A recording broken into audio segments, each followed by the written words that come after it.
자, 안녕하십니까. 자, 오늘은 부동산 금융 수업 중에 구조화 금융, 다른 말로는 이제 자산 유동화, 증권화, 이거에 대해서 배워보도록 하겠습니다. 구조화 금융이란 말을 상당히 많이 써요. 특히 이제 금융 파트 쪽에서 이제 구조화 금융이라는 하나의 통상적인 용어로 많이 사용하는데, 구조화 금융이란 걸 되게 어렵게 생각하실 필요는 없습니다. 이 금융에 관련되어 있는 것들을 그러니까 구조화 시켜서 보여준다. 그러니까 보여준다, 표시해준다. 이거를 이제 구조화 금융이라고 보시면 될 것 같고요. 예를 들어가지고 여기 차주가 있는데, 차주가 이 자산에 대해서 어떻게 자금을 마련하고 대출, 자기 자본, 그 다음에 이랬을 때 부족한 부분은 또 어떠한 제3자의 투자나 이런 걸로 해서 이쿼티 방식, 아니면은 대출이 일어나기 전까지 쓸 수 있는 토지 브릿지라든지 이런 거를 하나의 도식으로 나타내서 보여준다. 이거를 이제 구조화 금융이라고 표현을 하는 겁니다. 그래서 이 구조화 금융에는 뭐가 있냐면 이제 자산 유동화가 있는 거예요.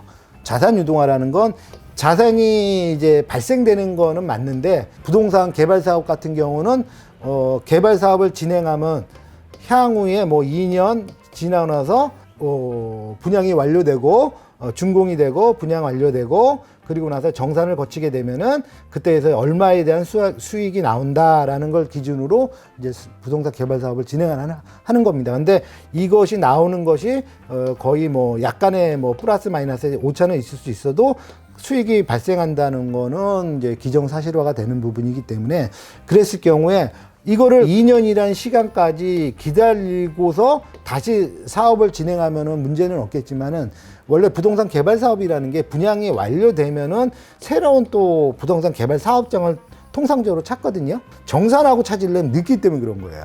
그래서 이 개발 사업을 하시는 시행사 입장에서는 개발 사업이 끊기지 않게 계속 맞물려서 들어가는 걸 원하는 겁니다. 그래서 통상적으로 분양이 완료되는, 아니면 완료에 임박한 그 시점에서 새로운 사업장에 자금을 마련해 가지고 그걸 또 이제 시작을 해야 됩니다. 왜 그러면 개발 사업을 시작하기까지는 사전 단계로서, 예를 들어서 토지에 대한 수지 분석도 해야 되는 것이고, 기타 시공사나 신탁사나 또 대출 기관, 이와 같은 것들하고 다 협의를 하기 때문에 그래요. 그리고 인허가까지 날려면 또 최소한 6개월 이상이 걸리고, 이와 같은 사전 작업하는 그 기간이 필요하기 때문에 분양이 어느 정도 됐다 싶으면은 새로운 사업장을 잡고서 그거를 이제 진행하고, 이게 다 완료가 되면은 바로 이 사업에 들어갈 수 있게끔 이런 식으로 맞물려서 사업을 진행을 하거든요. 그래서 2년 후에 발생할 거라는 이 수익을 바탕으로 새로운 사업에 필요한 자본을 마련하는 거,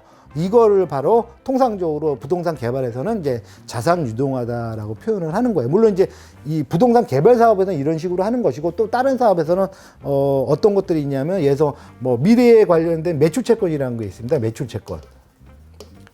매출 채권이라는 게 뭐냐면은, 예를 들어서 A하고 B하고 도급 계약을 맺었다. 근데 그 도급 계약에 관련된 자금이 1년 후에 들어온다. 1년 후까지 기다리기에는 자본이 부족하니까, 그거를 이제 이 1년 후에 들어온다는 그 미래의 확정적인 채권이죠.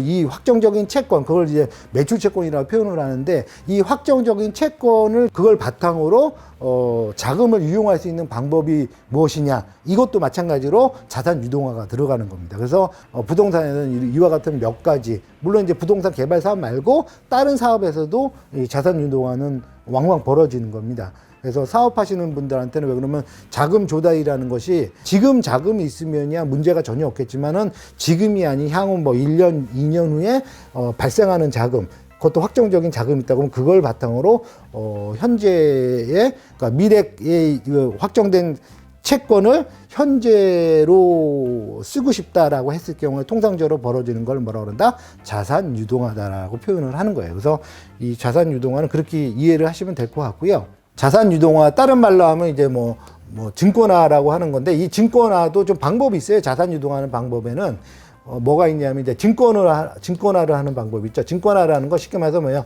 증권을 발행을 해야 돼요. 그래서 증권을 발행하는 방법이 있고, 그다음에 아니면 이제 론 방식으로 가는 것도 있습니다. 론 방식. 론 방식이 뭐냐면은 증권을 발행하지 않고, 왜 그러면 증권을 발행하려면 또 복잡해지죠, 일이. 전체적인 그 절차라는 것들이 복잡하기 때문에 그래서 통상적으로 현실에서는 이 증권을 발행하는 것보다는 주로 이제 론 방식으로 많이 합니다. 론 방식이라는 건 뭐냐면 마찬가지죠. 미래에 발생된 그 매출의 확정적인 채권을 바탕으로 내가 이걸 담보로 돈을 빌리는 거예요.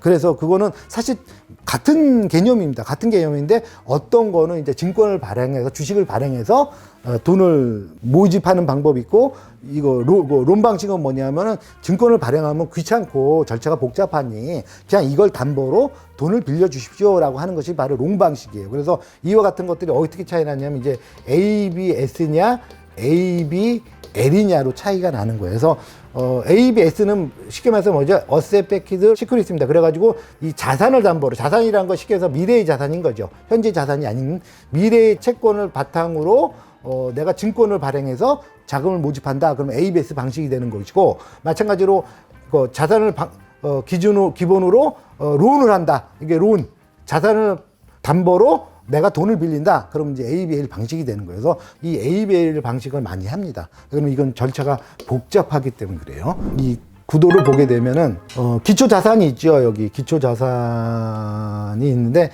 기초 자산은 이제 현재 자산보다는 주로 이제 뭐니까 미래의 자산이 되겠죠. 미래의 채권, 확정적인 채권. 근데 꼭 확정이 돼야 되느냐? 예를 들어서 개발 사업 같은 경우에 그러면 수익이라는 것이 확정이 된 거냐? 픽싱은 아니에요. 왜 그러냐면 중간중간에 예를 들어서 뭐 비용이라든지 지출이나 이런 비용들, 그 다음에 분양률에 따른 이런 것들이 변동이 생길 수가 있거든요. 근데 다만 그 폭이 크지가 않아요. 플러스 마이너스 5에서 10% 차이기 때문에 이 정도의 범위가 된다라고 한다면 그것도 충분히 미래의 확정 채권이라 볼 수가 있는 겁니다. 그래서 그 기초 자산을 바탕으로 은행이나 뭐 증권 뭐 이런 식으로 해서 쉽게 말해서 이거 같은 경우는 이제 증권이 된다는 얘기는 증권하라는 얘기죠. 아까 얘기한 대로 ABS 방식이 되는 것이고, 그래서 이 증권을 발행했을 때 주식을 사가지고 투자자를 모집을 하는 거, 이런 방식인 겁니다. 그래서 이런 방식을 쓰지 않고 아까 얘기한 대로 바로 직접적으로 담보를 잡고서 투자자한테 대출을 받는 그런 방법도 있습니다. 자, 보면은 실제 기초 자산을 유동화한다. 이게 바로 지금 얘기했던 ABS 방식인 거고, 이 MBS, 이게 오타인데, 이게 MBS는 뭐냐면, 모기지 백키드 시큐리티예요. 쉽게 말해서 뭐냐면, 담보권을 바탕으로, 자금을 모집한다. 담보권이라는 거 여러분도 아시겠죠? 뭐 근저당권 이런 거 있지 않습니까? 그래서 이 근저당 채권도, 이것도 채권이거든요. 그래서 이 채권에 예를 들어서 내가 A라는 부동산에 만약에 10억의 근저당권을 갖고 있다. 근데 10억은 이게 만약에 뭐 1년 후에 받는다. 지불을 약속했다. 그런다면 이 10억이라는 쉽게 말해서 뭐 근저당 채권을 갖고 있는 거거든요. 근데 이 근저당 채권을 내가 좀 돈이 부족하니까 이거를 좀 활용하고 싶다. 그러면 이 근저당 채권을 바탕으로 한다. 이래가지고 이게 바로 MBS가 되는 거예요. 그래서 ABS는 뭐 우리나라에도 많습니다. 물론 이제 아까 얘기한 대로 ABS 방식보다는 현실에서는 ABL 방식으로도 많이 하는 것이고, 근데 MBS도 국내에 있었는데 그렇게 많지는 않아요. 이게 외국이나 이런 금융 선진국에서는 사실 MBS 이런 것들이 상당히 통용을 많이 하거든요. 기관들끼리 서로 이거에 대한 하나의 파생 상품화 시켜서 하는 건데, 국내에는 사실 있긴 있는데 그렇게 많지가 않습니다. 그래가지고 이런 거는 또 찾아서 해야 되는 부분이 있고, 그다음에 ABCP라는 건 뭐냐면 이제 기업 어음을 바탕으로 한다. 이래가지고 CP라는 게 이제 어음 아닙니까? 기업 어음. 그러니까 기업 어음을 그러니까 자산을 바탕으로 이 어음을 한다. 이렇게 해가지고 ABCP 방식이다. 이렇게 통상적으로 얘기를 하는 거죠. 그래서 이 자산 유동화의 가장 기본이 되는 건 뭐냐면 미래의 수익을 기초 자산으로 한다. 아까 얘기한 대로 미래 수익. 근데 여기 수익은 가능하면 이제 확정 채권이 돼야겠죠. 왜 그러면 이 수익이 불확실하다. 정해지지 않았다. 그러면 그거를 가치 평가를 해서 얼마큼 한다는 것들이 문제가 될 수가 있기 때문에 가능하면 이 미래 수익은 이제 확정 채권이 되기를 원하는 거죠. 그래서 채권을 기초 자산으로 하는 하나의 파생 상품이라고 볼 수도 있는 겁니다. 이게 외국의 금융 선진국에서 사실 파생 상품이 맞아요. 그래서 이걸 바탕으로 유동화되고 또 유동화된 상품들을 또 합쳐 하나의 풀로 만들어서 또 파생 상품을 하고, 이와 같이 금융 선진국에서 이런 파생 상품들이 많이 있는데 국내 금융은 그렇지를 못해요. 국내 금융은 이 파생상품에 대해서 상당히 엄격한 규제를 갖고 있습니다. 그래서 실제로는 뭐 많지가 않죠. 그래서 통상적으로 이루어지는 게 바로 아까 얘기하는 ABS 방식, 그 다음에 가끔가다 MBS 방식, 뭐 이런 식이 있고, 그렇기 때문에 현실에서는 이런 시큐리티, 그러니까 증권을 바탕으로 하는 것이 아니라 대부분 이제 론을 바탕으로 한다. 그래가지고 차라리 기초자산은 미래에 확정된 수익을 기초자산으로 해가지고 돈을 빌린다. 이렇게 하는 것들이 통상적으로 많이 활용을 하고 있는 것입니다. 다시 한번 볼게요. 자, 유동화란 부동산 대출 같은 부동산 자산을 아까 얘기한 대로 근저당 채권 아닙니까? 그래서 이와 같은 부동산 자산을 증권화시켜 유동성을 높이는 거. 자, 유동성을 하는 이유는 뭐냐? 크게 한 4가지 정도로 볼 수가 있는데, 첫 번째는 뭐냐면 제일 중요한 건 이제 자금 조달이죠. 왜 그러면 자금 조달이라는 건 현재 자금이 필요한 것이고, 근데 자산은 미래의 채권을 갖고 있는 것이고, 그렇기 때문에 미래에 발생할 그 채권을 바탕으로 현재 자금 조달을 쓰는 것이다. 이렇게 보는 게 바로 가장 큰 유동화의 목표인 겁니다. 그래서 첫 번째는 이제 자금 조달이라 할 수 있는 것이고, 두 번째는 뭐냐면 재물 구조의 개선이 될 수도 있습니다. 왜 그러냐면 이제 내 채권이 미래에 있는 거, 이거를 계속 채권만 갖고 있는다고 해서 어떤 회사의 수익이나 이런 걸로 잡히지를 않기 때문에, 그렇기 때문에 차라리 이거를 빨리 할인을 하든지 뭘 하든지 해가지고 현재 쓸 수 있는 자본으로 환원시키는 방법, 그래가지고 뭐 이제 재무 구조의 개선을 꾀하는 방법도 있고요. 그다음에 뭐 차익 거래 같은 경우도 있을 수가 있고요. 그다음에 이제 리스크를 방지한다. 리스크 방지한다는 건 이제 미래에, 그러니까 만약 이게 1년짜리가 아니고 뭐 5년 후에 발생한다. 그러면 5년 동안에 어떠한 사회 변화가 생겨서 제대로 회수될지 안 될지는 모르기 때문에 차라리 5년 후에 어떤 뭐 100억보다는 현재 그거를 활용한 뭐 현재 자금 조달 50억이 더 유리할 수도 있는 거거든요. 이 사업에 하실 때는. 그렇기 때문에 이와 같은 리스크 방지 차원에서도 쓰는 방법이 있습니다. 하지만 가장 근본적인 건 뭐냐? 가장 대표적인 건 바로 첫 번째 이 자금 조달 목적으로 하기 위해서 유동화를 한다라고 생각하시면 되는 겁니다. 자, 그러면 이제 구조화 금융, 쉽게 말해서 이제 유동화, 증권화를 하려면은 어떤 식의 법률이 있는지 한번 알아보도록 할게요. 자, 유동화 전문 회사가 국내에 있습니다. 그리고 상법상 유동화 회사가 있는데, 유동화 전문 회사는 건 뭐냐면은 이제 자통법이죠. 자본시장 통합법 해가지고 자통법이라고 표현을 하는데, 그 자통법상의 유동화 회사는 그러니까 유동화 전문 회사에 비해 장점과 단점이 있습니다. 쉽게 말해서 유동화 전문 회사는 이게 언제 발생했냐면은 그 IMF가 터지고 나서 국내에 이제 엄청난 부실채권이 발생했잖아요. 그래서 이 부실채권을 어떻게 거래해서 청산할 것인가, 이런 것들에 대해서 그 당시에 이제 생겼던 것들이 이제 은행 6개 은행이 합쳐서 만드는 이제 유암코, 그렇죠. 뭐 국내 5개 시중은행 플러스 농협까지 합쳐가지고 만든 게 바로 유암코예요. 유암코. 그래서 유암코 같은 데가 이제 전문적으로 이런 유동화, 부실채권, 쉽게 말해서 뭐냐면 이제 NPL이죠.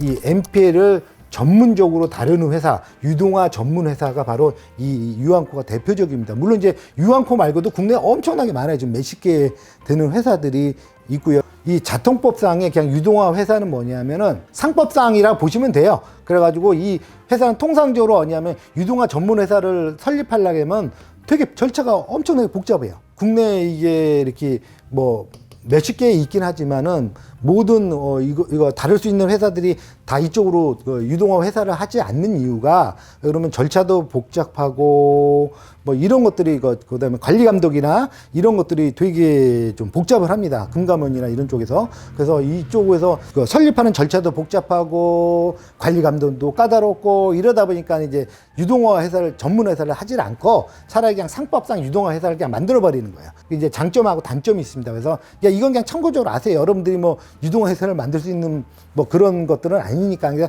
이런 것들이 있다라고만 보시면 되고요. 유동화 전문에서는 이제 대표적으로 뭐 유원코가 있고 뭐 대신 AMC가 있고 외환 FAN이 있고 뭐 이런 식으로 수십 개 회사가 있다. 근데 이거는 유동화 법률에 의해 가지고 전문적으로 설립된 유동화 회사다 이렇게 보시고, 상법상 이제 유동화 회사가 있어요. 그래서 그 장점은 뭐냐면 이제 발행 절차가 간소해요. 뭐 그냥 설립하는 거 이렇게 까다롭거나 그렇지 않습니다. 그다음에 발행 비용도 작고요. 그다음에 관리 감독이나 이런 것들에 좀 많이 회피할 수 있는 까다롭게 규제를 하진 않기 때문에. 근데 단점은 뭐냐면 유동화법의 특례를 비적용하다 보니까 이제 세금 부분에서 혜택이 없다는 거.